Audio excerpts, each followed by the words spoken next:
Alright, so welcome back to From the Trash, Episode 3. I did not expect to be doing one of these so soon, but here we are, and this is the first From the Trash episode where we actually have decent machines, as the last two episodes were that horrible Medea Eureka and the Clean U Compact. But in this episode, we actually have a decent Eureka, this F&G Eureka, and a Bissell Power Force 3522-1. The backstory behind these is I picked them up off the side of the road for free. They weren't technically a trash find. They were on Facebook. They were like in a curb alert thing. But the lady has never tested these, and apparently these have been sitting in the basement for years. This Eureka was the only one pictured in the listing. And she said in the description that she had two, so I asked her about both of them. She said she would set them both out for me, and I picked them both up. I thought it was going to be two F&G Eurekas, but turns out it was just two vacuums. But I'm not too upset as they were free. It was only 4 miles away, and these Power Forces are sub-decent. So anyways, I'm going to give you guys a quick overview of these machines, and then we will turn them on. Alright, so starting down here at this Eureka, this is, like I said, the only one I saw pictured in the listing, and unfortunately, it is faded. Ooh, it's bad. Let's see, we got that fading going on. I don't know why this isn't faded. I'm going to assume it was sitting in sun, like near a window or something, and the sun just wasn't hitting that side was... Oh no, that side isn't faded either. Okay, but yeah, clearly the hood is very, very faded, unfortunately. But besides for that scratch and the fading, the hood is actually in really decent condition. None of the lettering is rubbed off or scratched off. And it's not cracked in any spots. So yeah, this hood isn't too bad. I've seen much worse than this. And while the fading is unfortunate, I can live with it. The bottom of this... It doesn't look too bad. There's some cobwebs, some rust, but it doesn't look terrible. I will take this base plate off just to check that the fan isn't shattered before I plug it in. But yeah, this brush seems to be in good condition. There's no belt, clearly, but it's not seized up or anything. Although if this was seized up or seizes up in the future, or I just decide I want to replace it, sanitary brush rolls are readily available, and they do fit in these machines. Now, I can't get this base plate to come up any more than this, so I'm just going to leave it like that. Again, when I do the full restoration, I will figure out why it's doing that. I'm sure it's just because of the bumper, but anyways, we can see the fan does spin just fine and doesn't seem to be shattered. It might be chipped, but we'll find that out when we run it. But it doesn't seem to be shattered, so it will be okay to run this. Here's the rating sticker for anyone who cares. And this is from, what is that, 1989, I'm pretty sure. Yeah, this is from 1989, as that date wheel shows right there.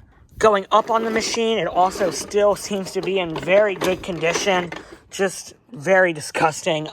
Power switch seems to be fine. Hopefully it's not an electrical hazard or anything.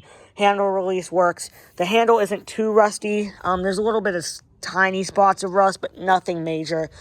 I'm actually kind of surprised how non-rusted this handle is, as this thing was sitting in a basement, apparently, so I would expect for it to be rusted, but it's not, fortunately. The cord seems to be in good shape, not split there, which is where it most commonly split, and I haven't gone over the whole cord yet, but it seems to be fine. No tape or anything that I can see. That strain relief, I don't know if I think that's fine. I mean, it doesn't seem to be ripped. I don't know if that's normal, but again, not a major deal if it is ripped. The bag seems to be in good shape. Again, when I give this thing the full inspection, when I refurb it, I may notice something that I'm not showing you on camera right now, but from just this quick overview, as this is the first time I'm looking at it, I don't see any holes or rips. It's just disgusting, but it is a vinyl bag, so it will be easy to clean. I don't put these in the washing machine, as I just don't want to risk it, but if that is something you guys have done, please let me know, as I may consider it. I just haven't risked it myself yet. Oh, yeah, that zipper's seized. I'm probably going to have to put some WD-40 on that. Oh, is it coming? I'm not going to force it. I'll do that off camera, or after the video, but there is a bag in there, so it should be fine to run it for now. But yeah, that's the F&G. So now I'll show you the Power Force, and then we'll run them both. All right, here's the Power Force. This is a 3522-1 from the 153rd day of 2004. I'm not a big fan of these Bissells, as I'm not as big a fan of these Bissells anymore, but this original Power Force is a decent machine. The big green machine is not, as it's cheaped out and way too overpriced, but these old ones that were made in Korea and have the 12 amp motor, they're decent. And that's why I wasn't too upset to find this machine instead of an F&G. I would have preferred an F&G, but it's not a terrible machine. And plus, I can restore this machine to beautiful. Like, I have worked on so many Bissells over the years, so I'm not worried about tearing this thing apart down to the motor or giving it motor work if it needs it. Hopefully it doesn't, because I already have a Bissell that needs motor work that I have to get working on. But yeah, the refurbishment on this one should be very easy, and this one shouldn't be too bad either. It'll be probably slightly harder, but not as bad as this, or not as easy as this, I should say. But anyways, this thing is dusty, but again, seems to be in great condition. The height adjustment wheels, they are there, and the knob is there. On these Bissells, for some reason, they go missing all the time. I don't know why. We have a Korean 12-amp motor, and you can tell that because it has this style of 12-amp logo. Yeah, all the logos are in good shape. Again, no scratches. This isn't faded or anything. Just extremely dusty. We have a bayonet bulb on the dash 4, which looks exactly the same. That would have a peanut bulb. That is the only difference. The cord seems to be in great condition. It's really, really nasty. Oh my god. But again, seems to be fine. Bag check indicator, which is only on the dash 1 and dash 1, dash 4, dash 6. The original 3522 does not have that. This comes off pretty easily. Again, this door comes off easier than the later ones, like the 3525. That door really is hard to take off. This one comes off much easier. Oh god. Again, not too dusty in there, which is a good sign. That bag is nasty. I'm gonna rip it out. I'm not running it with that bag. Yeah, it's completely full, but again, not bad. So hopefully the motor sounds good in this. Hopefully the bearings aren't destroyed. But yeah, that bag is full. But luckily, again, bags for these are so easy to get. I have a million Clean Fairy bags for this, so that's not a problem at all. I will run it with the bag door off because there's no bag in it. I don't want to get any dust sucked into the motor. Seems to be fine. Again, dusty, pretty average amount of dust in there for using a paper bag. The back of this machine, there's the rating sticker. I already showed it. The hose, the end of this is not cracked. I've had many Bissells crack here. I don't know why. I guess it's just from the wear. But yeah, this one isn't cracked. Again, this 3522 is my personal favorite. I want a Dash 6 the most, as that's the childhood machine, but this one is one of my favorite Bissells. I was like, even this hose feels so much more flexible than like a 3525. Like, those are so stiff. This one is not. This is great. Like, I actually don't mind this plastic hose. And this also swivels a lot easier than my original 3522 for some reason. On the side here, we have, this doesn't have a HEPA filter. We just have our foam filter in here. This is the exhaust filter. Again, I can get that out. There we go. Again, not bad. I don't know. Maybe they used it without a bag for a second, because I don't know why it's just that. That's really disgusting, and then the rest of this is spotless. But either way, that filter is really clean. I've seen much worse than that. Here's the handle sticker. Again, just the standard 3522-1/-4 handle sticker. And then the top of the handle is in great shape. When I saw the back of this initially before I saw the front, so I thought this was an original 3522 when I saw that sticker. But apparently the Dash 1 also has that sticker. I did not know that. Here's the bottom of the machine. Oh my god, that's bad. Oh, I don't know what that is. I'm not touching it. And that brush roll's screwed. Hopefully there's not a belt in it. I'm not checking. So we might get a smoke storm. I'm not going to run this for long if there's a belt in it, because again, I don't want this thing to smoke. But that brush roll is locked the F up. Luckily, I am going to be throwing out my 1240 soon, so I will snag the brush roll off of that and put it in this machine. Or I can just take the one off of that 8975 I have for parts. So that's not too big of a deal. And worst case scenario, I have to buy a brush roll. They are readily available, so that's not a problem. Yeah, otherwise, the bottom of this looks in great shape. No cracks or anything. The height adjustment wheels are there. Yeah, this thing seems to be... Oh, my phone's on 10%. This thing does seem to be in good shape. That brush roll's destroyed, but otherwise, it's not too bad.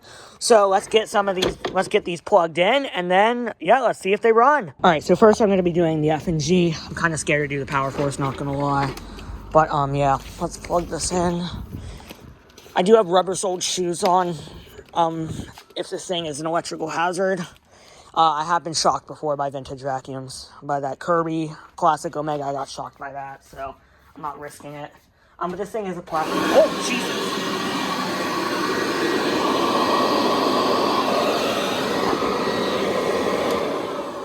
Oh, awesome! This thing sounds amazing. That's perfect. I didn't expect that. This thing needs a belt, and that's it. Maybe a brush roll bearing rebuild, as that brush roll did not seem the freest spinning, but awesome. And the headlight works. That's awesome. Really happy about this. These F&Gs, or at least this specific F&G, are not common, so I'm very, very glad that one works. So that's awesome. So this will not need much at all, just a really deep scrub and a new belt. That's an easy fix. And this one, I do plan to join the collection. And for those who are asking, you're getting so many new machines, like, are you going to run out of space? I'm downsizing a lot of my modern stuff, so, like, I've gotten rid of, like, 10 vacuums this month, so hopefully that should compensate for the amount of machines I'm getting. But yeah, this thing runs great. Nothing wrong with that. Nothing I need to do to that motor. The bearings sound awesome, so hopefully the Power Force is just as good as this. But yeah, let's get the Power Force plugged in and see if it is. All right, this one's turned off. Like I said, I'm running it without the bag door because I took the bag out. But let's see if this one runs. Well, it's not going to turn on. All right, I'm going to be brief with this one. Oh! I'm trying to make sure it's not got a belt. I don't think it does. It was a little free. Oh! Oh my God, those bearings. That's trashed.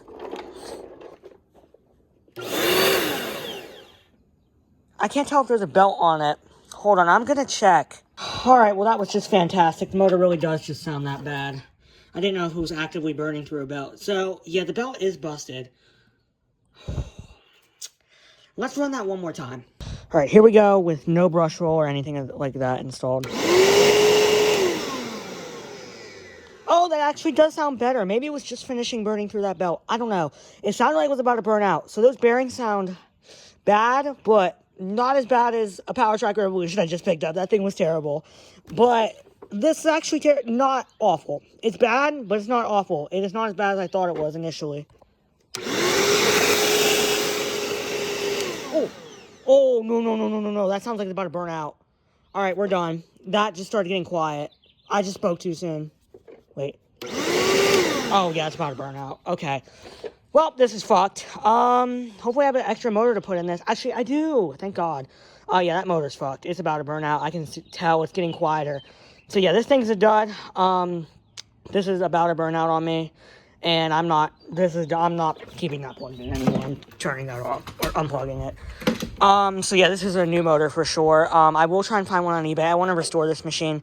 Worst case scenario, I do have an 8975 motor that doesn't have the best bearings in it, but I can rebuild it to make it really minty. Yeah, this one's fucked. The carbons are definitely destroyed, or the bearings are really messed up.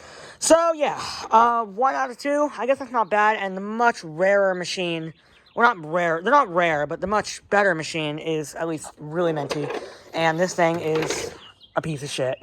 But yeah, thank you guys for watching. Comment, like, subscribe. I will give you guys updates on these machines. I don't know what I'm going to do with this one. That F&G will definitely be restored, and I will definitely pursue that one. This one, I don't know. We'll see if I can find a motor. But yeah, thank you guys for watching this video. Comment, like, subscribe, and I will see you guys in the next one. Bye for now.